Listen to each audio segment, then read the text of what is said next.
Bahujan Samaj party के प्रत्याशी ने कलेक्ट्रेट में दलबल के साथ दाखिल किया नामांकन। अलीगढ़ में आज बहुजन समाज पार्टी के प्रत्याशी हितेंद्र उपाध्याय बंटी ने सैकड़ों समर्थकों के बीच कलेक्ट्रेट में अपना नामांकन दाखिल किया है।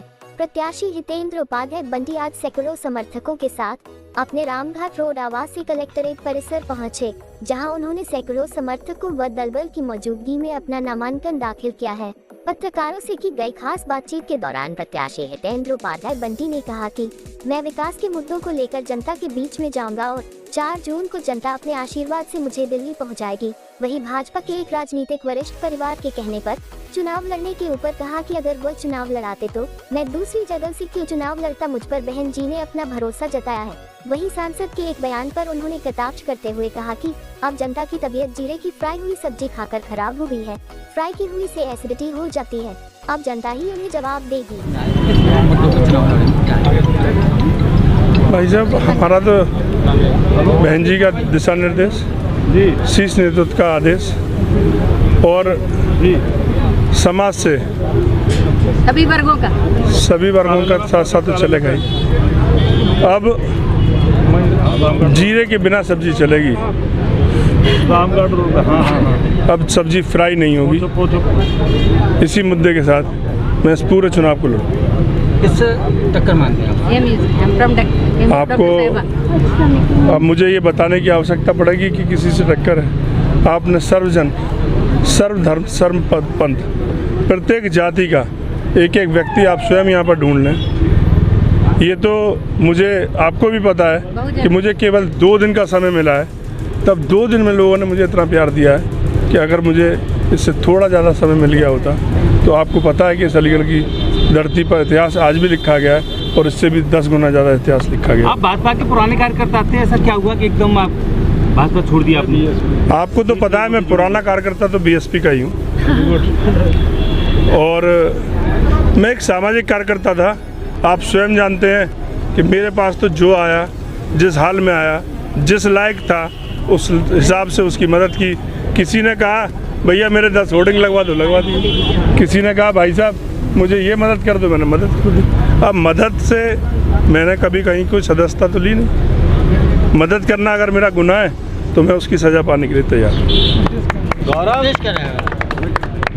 इस जिले को जिस प्रकार से, इस महानगर को बार बार उजाड़ा बसाया जा रहा है, जल भराव, सड़क बनती नहीं है, टूट जाती है, उस पर होने वाले एक्सीडेंटों से बचाना एक जान, एक परिवार को ख़त्म कर देती है।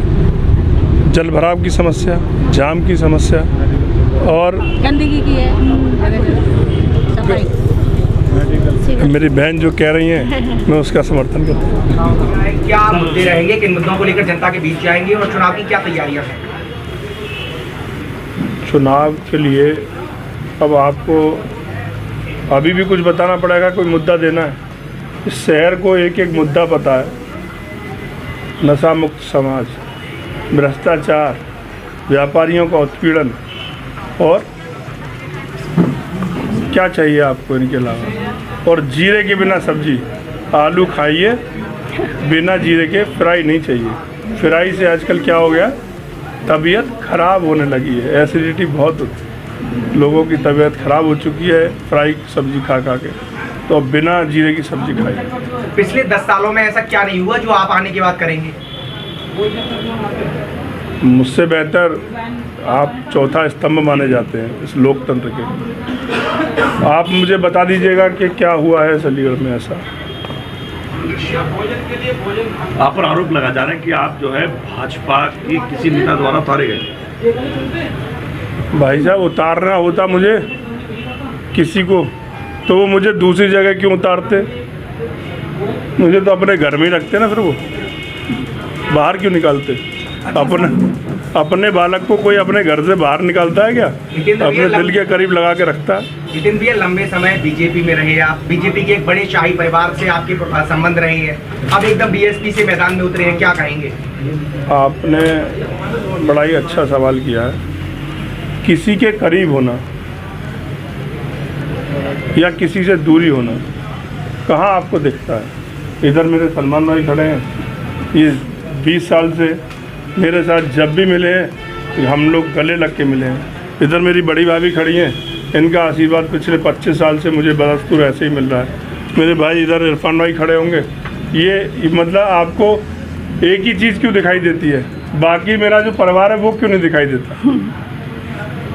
अच्छा भाई साहब, सतीश गौतम का एक वीडियो ऑडियो वायरल हो रहा था, क्या कहेंगे उसको लेकर? नहीं, उसके लिए मैं क्यों कुछ कहूँगा भाई साहब, उन्होंने स्वयं ही अपने वीडियो में सब कुछ कह दिया है।